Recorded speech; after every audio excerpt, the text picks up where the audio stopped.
As bold as lions.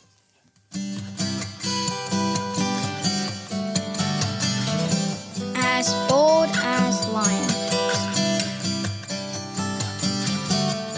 As bold as lions. As bold as lions.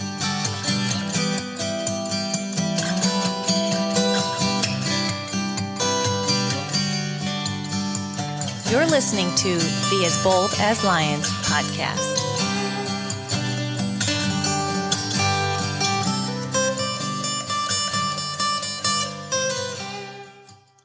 All right. Well, hello and welcome to another edition of the As Bold as Lions podcast. And Yes, welcome. welcome. With me again is my wife, Corey, my lovely wife, Corey. And we've just been enjoying a nice sort of warmish week here, warming up a little bit. Hopefully seeing some signs of the end of winter, maybe beginning of spring. Yes, that would be nice. Yep. Here where we live in Tennessee. So wherever it is where you are, hopefully your weather is good, your day and your week are good. And we are just so glad that we could join you for a few minutes to hopefully just encourage you in your walk with the Lord and share some things that will just point you to Him and strengthen your faith. That's what the As Bold as Lions ministry podcast blog umbrella is all about, I guess you could say. So we've been talking about characters from the Bible that I think you can draw some truths from. You can just look at their lives and how they lived in the context of the culture around them, the situations that they were put in, what God kind of put in front of them, and just what we can learn from how they responded, how they were obedient to step out in faith. And just a series called Profiles in Courage. We looked at our first one last week and had actually done a whole slew of them last year as well in a series of the same title. So you can go back and find all those if you're curious and want to know more while you wait for new episodes to come out, I guess. But today we are talking about Noah. And I think Noah, when I considered doing this series, kind of started writing and blogging about it a couple of years ago. This was in 2020. He was one of the first characters that came to mind. Just as you flip open the Bible, you go to the first book, you're in Genesis. Maybe outside of Adam and Eve, the very first characters, Noah is probably the next one that comes up that we really have a little bit more information about. Very central figure in terms of humanity and the lines being generated once again through Noah and his lineage. Right. So just one of those characters that I think, as we talk about this series, he stood up for his faith, despite being surrounded by an unbelieving and often wicked generation. Why did the flood have to come? Why did Noah have to build the ark? Well, the wickedness of humanity had risen to this kind of boiling over, out of control sort of level.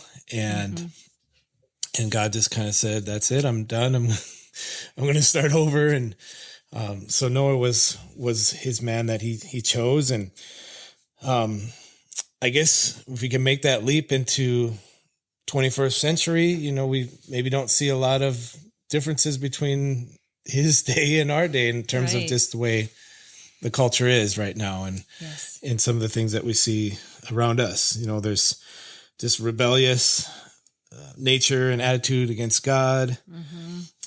Our society is dominated by this everyone doing what is right in their own eyes type of attitude. And we talked about Gideon last week in the book of Judges, and that's the same situation and scenario that he lived under, that people just do what they feel is best for them. What is right for me is right for me. And, you do what works for you. You do you. You do you. That's the phrase. Popular phrase now. Yep. Just you do you. And people are really, as a whole, just kind of quick to criticize, often slow to forgive if they ever forgive somebody, and very easily offended by words and actions, especially of those who proclaim the truth of Jesus Christ. And certainly as Christians, we don't always get it right. We don't always portray Christ in the way that we hope to, but we're always doing that in a manner of love and of also just wanting to, because we love people, we want to share what the truth is, and that there is sin, and that sin separates us from God, and because of Jesus, we're given a chance to have that relationship restored. So, Right. but that doesn't always hit home with some people. So, Right. because sin is, an issue. Sometimes. Uncomfortable. Yeah. Yeah. So, yeah, we're just kind of talking about that. We see these examples from these biblical ancestors. We see the character they exhibit, like Noah, like Gideon last week, stepping out in faith.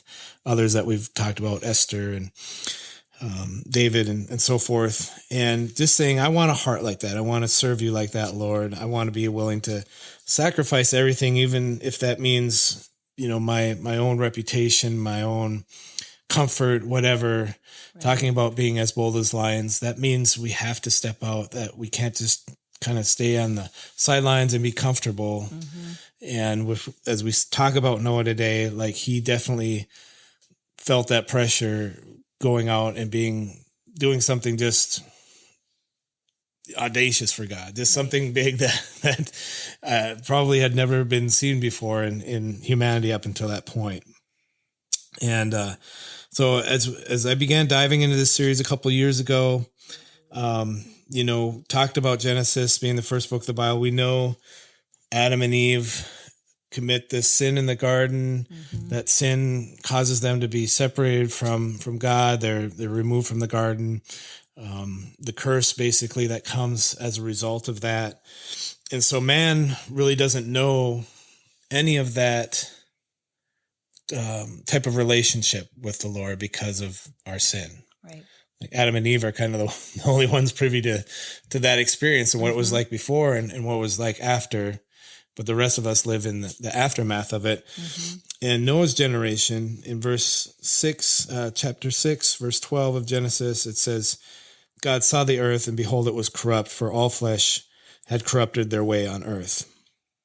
So we have mankind just basically if you think of Adam and Eve taking that bite of fruit, being cast out of the garden, just that sin nature just kind of veering off and going in that direction, and pretty much all of mankind just kind of departing from any sort of relationship with the Lord. Right. And so it just gets to this point where it's like God, he almost has to do a reset with humanity, a reboot of let's start over with Noah. And I think in Noah, there was already this obedience and righteousness that caused him to stand out. So we're going to dive in, just some 3 points that as we look over this, we're really in Genesis 6 and 7. And there's a lot, kind of before and after with Noah, but that's where we want to center on with the kind of the flood narrative. And so this first point today is that Noah's righteousness made him stand out before God. His righteousness made him stand out before God. If you want to read that verse there, Corey, in Genesis 6. Genesis 6:5. The Lord saw that the wickedness of man was great in the earth, and that every intention of the thoughts of his heart was only evil continually. Yeah. So again, just considering this, and it's hard not to just take the leap and just see what this is like in our time, because we see this a lot in our own context, but to go back into Noah's day and just realize that the sinfulness, the sexual perversion, the, fighting, the violence, the wickedness, all of that stuff had risen up to this point where every intention of the thoughts of his heart was only evil continually. Right. And that it's amazing how quickly it happens.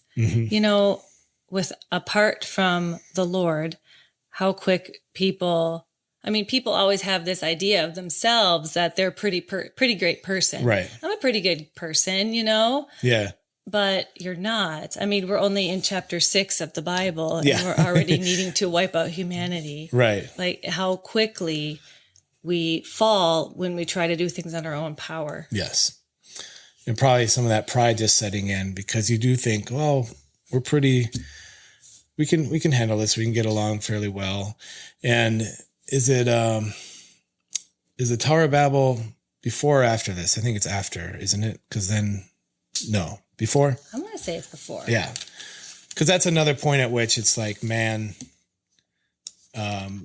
builds this altar basically themselves. Maybe it is. And then I think it's after, because then dispersion kind of forces people out as humanity kind of grows again. Yeah. But just thinking of that, like, again, we can do this, we can build this, we can be gods unto ourselves. And all those people would have directly descended from Noah, through Noah, and would have known about the flood and how God had to wipe everybody out because the wickedness and how quickly the pride comes back. And I mean, we talk about it quite a bit now, but it's just like in the past few years, how quickly things have changed too, from even 5-10 years ago, let alone over my lifetime, and what I've seen, from where it was and until where it is now.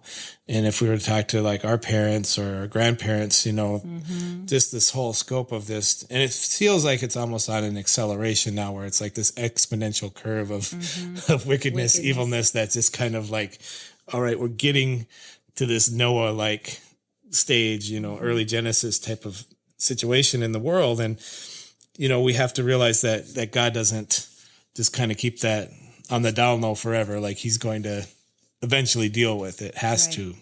It's his nature. So yeah, just covering all this, Genesis 6:8, and the contrast is Noah found favor in the eyes of the Lord. So he's a contrast to the culture around him. God sees Noah as the solution, and making him the new starting point for humanity. And while Noah's building and preparing the ark, the rest of the population is just kind of going about its business, staying in error, persisting in its sin. And we don't really know. There's speculation like, well, what was it like for Noah in this situation? Was he just constantly persecuted and heckled and jeered at for doing this? Years. Right. Yeah, because in looking into how long this took, experts are saying maybe 50 to up to 75 years to build the ark. Right. And it may seem like a long time for us, but if Noah was like 500 years old when he started this endeavor, right. then that's how old he was when they introduced Noah in the Bible. It says, first thing you know about Noah, he's 500 years old. So length of time, lifespan is all much longer. And so the span of building an ark in there for 50 to 75 years, that's a long time, but it's within all of that lifespan. But does that culture around him take note and kind of be like, what are you doing? What is this about? God told me to build this ark, it's to save humanity the flood, which people don't know what that is because right. It's probably never flooded before. Yeah. So just at least it's not in scripture that there was some sort of any kind of, that would have been a new thing, or right. Yeah. Even rain isn't mentioned before this time. Yeah. So we don't know, but we can speculate a little bit. I think it's safe and okay to do that sometimes with the Bible. And I think we probably would see that there were some who were against him and just mocking him for what he was doing. And I think when we see society outright rejecting the gospel, scorning those who follow God, we realize the days of Noah are in full view once again. That many just do not understand or care to know about Jesus, know his ways. They may see it as foolishness or have seen faith as a crutch, or as Karl Marx would say, religion being the opiate of the masses. Karl Marx is a figure that we definitely seem to see a lot more. His influence on socialism, communism, worldwide governments and movements. And that was just from his own words that religion is really just kind of this salve that you use to raise or boost your spirits or whatever. So again, this getting into whether it's a man-centered, we can do this, we can build this, we can be whatever we want, be our own gods type of culture, or it's a God-centered, we're totally broken on our own and can't do anything apart from God. So these attitudes are on display. And when we are committed to not bending the knee to false gods of society, we immediately set ourselves up for rejection. When we start building arks on dry ground, we must be willing to hear and see the backlash, just as Noah most assuredly had felt himself. But Noah was a righteous man, and that made him stand out before God. That's our first point today. Second point is that he was obedient despite not knowing everything. If you read those next couple verses there, Corey. Noah did this. He did all that God commanded him, and Noah did all that the Lord had commanded him. Genesis 6:22 and Genesis 7:5. Yeah. So just put both of those in there because this passage, couple passages remind us, say it a couple times in different spots, that Noah did everything that God commanded him, like this obedience to the level of like, this is what I want you to do, and Noah does it. How many times do we see in the Bible where it's like, do this, and the person kind of halfway does it or doesn't do it at all? Right. Noah was to the letter, like he did it. Right. And so I guess when I read these two chapters, I come away with just these two attributes of Noah, that he's obedient and he's righteous. We talked about the righteousness already. We talk about his obedience here. Get ready, build an ark. I'm going to flood the earth and all flesh is going to die. And then maybe that's like the only word he gets from the Lord. And then 50 to 75 years of just building an ark, Okay, time to get in. Yeah. And then it's time to go. We don't see that he's questioning the Lord. We don't see that he's like coming back to the Lord and say, are you sure about this? It seems really kind of a big, Right.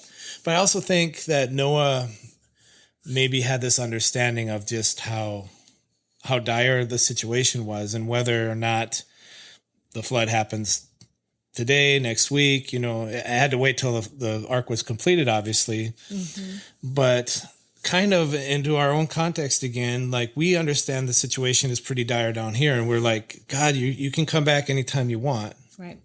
We're ready because it's getting pretty bad down here. Or, if not, we'll just keep going. We'll keep building the ark. We'll keep at what we're supposed to be doing, getting ready. So I think Noah just took it on in obedience and on faith to step forward. And, I can definitely say that I do second guess God. My own I guess my own nature, because I want to know, like, before you sure? Yeah. God says to do something. It's kind of like Gideon last week, like put out the fleece, like let's kind of make sure. And I don't want it to be a lack of faith or obedience and trust, but I also want to know that this is really what I'm supposed to do. Right. And with Noah, we just see that he did it. And I think that obedience just speaks to us today. Like he just did it because he knew that was what God was calling him to do. Yeah. Just to have that confidence. Yeah. That confidence and must have had that relationship with the Lord where there's that closeness where he walked with him. Right. Well, to be considered blameless among the people of his time, and and he walked with God. Yeah. Right. There aren't too many people in the Bible that you can say that was attributed to them. Right. Old or New Testament, like considered blameless, walked with God. Right.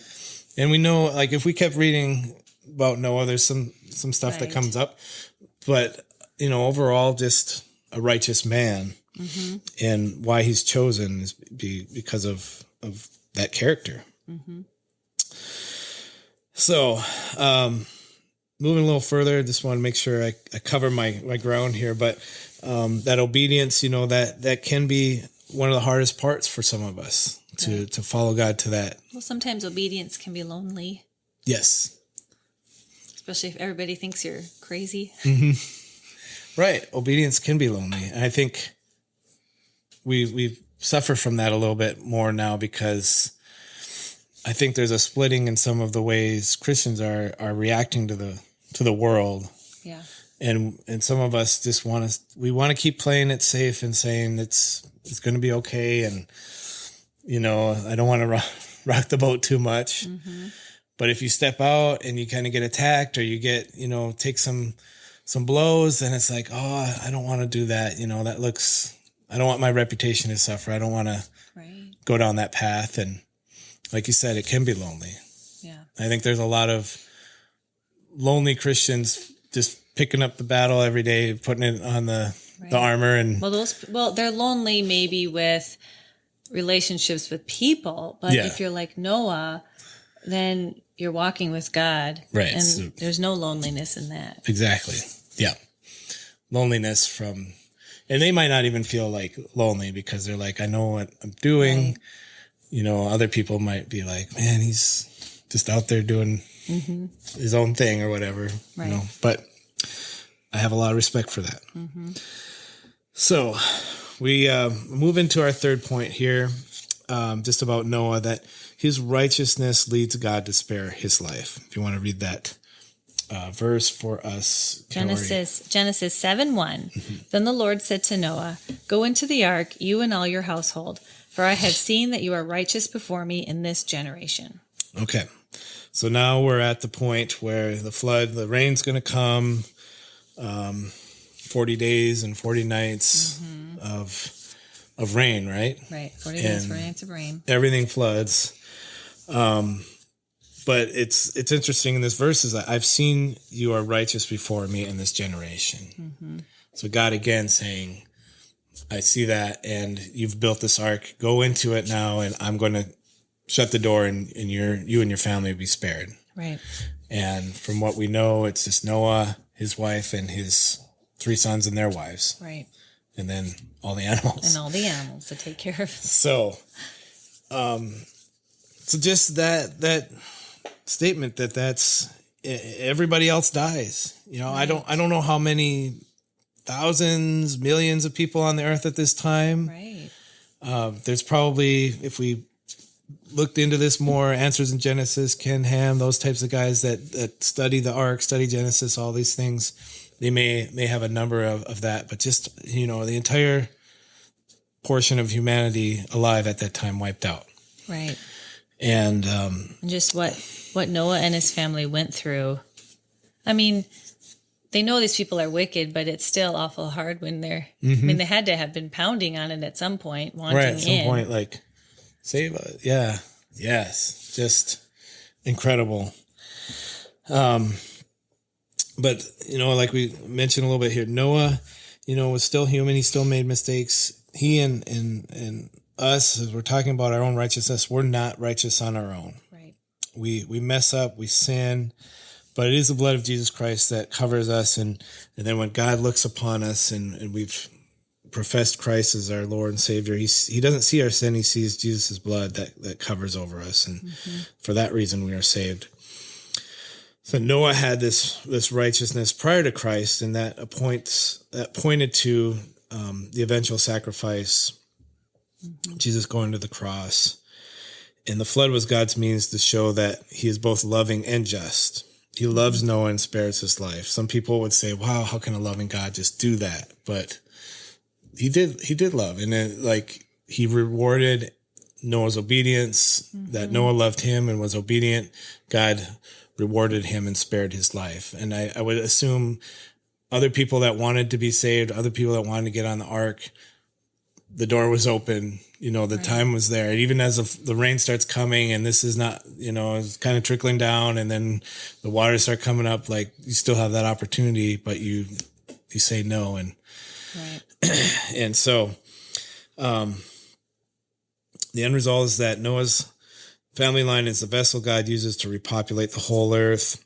One point that I don't want to forget to mention is that just going back to God's wrath, that God's wrath could not be put off forever. That the sin of humanity, the rising up of the level of the wickedness and the evil, that wasn't something God would just brush off and never deal with. Right. And I think we have to realize that today too, that God will deal with it in his way and in his timing. Right. So the animals in the ark used to reestablish creation. God has this whole plan in mind. And then Noah's given the one overarching command following the flood: be fruitful and multiply and fill the earth. And that's from Genesis 9, verse 1. So in other words, through you, I'm going to reestablish humanity. Through you, nations and countries will rise and come into being. And through you, Noah, and your family, all of mankind will once again come to exist. So one man in his obedience is given an even larger charge than building the ark, is that you must now fill the earth. Right. So, and again, obedience to doing that. So just as we kind of wrap this up, and my attempt every time we talked about somebody from the Bible and their context is to say how we can bring it down to our level. And I know, like, talking about Noah and a flood and an ark and people that live for hundreds of years and all these things. And it just seems kind of like far-fetched, almost like, and that's why people go to the Old Testament and say, oh, this is all just a bunch of myth and fables. And, you know, and if you want to put it there, that you have to allow God to reveal it and say, this is what happened. This is how it happened. But, I know that's tempting for people to just say that, but, you know, at the end of the day, Noah's just a guy living a normal life, serving and loving God. And he stands out because there weren't others that were like that in his time. Right. And like we talked about with loneliness and taking those steps out, serving the Lord, that life can be that way. That we can feel like we're kind of just out there alone and doing what God's calling us to do. But, you know, it can come with some, I guess, drawbacks of what maybe society would say. You know, maybe you're the only Christian at your job, or you're the only family in your neighborhood that goes to church. And maybe you go to school in the cafeteria and you're the only person that prays before a meal. You know, just those little acts, but it stands out because the rest of the people around you are not doing that. You know, I think we can feel that way just about church because we've gone through a couple of years where it's just been like, pull back from church, don't go if you don't feel safe, whatever. I'm not here to judge any of that, but we do need that connectedness and fellowship. And beyond that, we need to just be in the Word and getting instructed. And if we just pull away from that entirely, we're going to lose a whole generation of churchgoers and people that know God's Word and want to grow. And so we're all that to say, we're in times that reflect the days of Noah. Yes, definitely. But Noahs are needed today, I would say. By standing out, you're taking a position that tells the rest of the world there is a God and that he is grieved over our sinfulness. There is a God, and although he's righteousness, he offers you a means of redemption because he loves you. One day we face the reality of eternity based on the choice we have made to either choose his means of grace or reject it. And the grace God showed Noah is again displayed at the cross in the sacrifice of Jesus Christ. And I just want to encourage you, if you're listening today, if you've heard anything that Corey and I have said, and it's just somehow struck a chord with you, it's made you think about your own life and the world right now, and just things don't seem right, and you don't know if things were to end tomorrow where you'd be, where your eternal destination would be, and that you can have that assurance going into tomorrow to know that Jesus loves you. He died for you. You can accept him into your life, acknowledge him as Lord and Savior, and you can live for him and know and have that peace that you will spend eternity with him. And I'd love to talk to you about that. Right. Reach out. Reach out. Yep. Again, I would plug the email quite a bit, but info@DerekCharlesJohnson.com and drop me a line, because we'd love to keep that discussion going and have that conversation with you. And just to know, if you're on the other side and you're like, I'm a Noah and it's life's hard. It's hard being a Christian in these days. I get discouraged a lot. I doubt. Things shake me. Just to know you're not alone in that. I think Corey and I have those days as well, where we wish life was like this, and it's not. It's, you know, if we're talking about one hand. I wish things were all just sunshines and roses in the right hand, but it's what I've got over here in the left hand. And some days are good, some days are bad, but I believe our faith just kind of keeps us on an even keel through all of it, through the ups and downs, and to not lose our heads, because Jesus even told us we would have these things. Right. Take heart. Jesus said, in this world you will have trouble. But take heart. I've overcome the world. Yes. So I want to just leave you with that reassurance and that encouragement, hopefully, and everything we said today, that if you've gotten to the end of this, that just gives you a lift and just hope as you go into whatever it is you're facing right now. So, all right. Well, with that, we will end Noah here, our second Profiles in Courage, and I'll have Corey read us our closing verse. Ephesians 5:15 through 17. Be very careful then how you live, not as unwise, but as wise, making the most of every opportunity, because the days are evil. Therefore, do not be foolish, but understand what the Lord's will is. Amen. All right, we'll see you guys again soon. Bye-bye. Hey guys, this is Derek Charles Johnson. You have been listening to the As Bold as Lions podcast. I am a blogger, a songwriter, an artist, and if you've been encouraged by this podcast, please go ahead and subscribe and share, and head over to DerekCharlesJohnson.com for more encouraging content. God bless.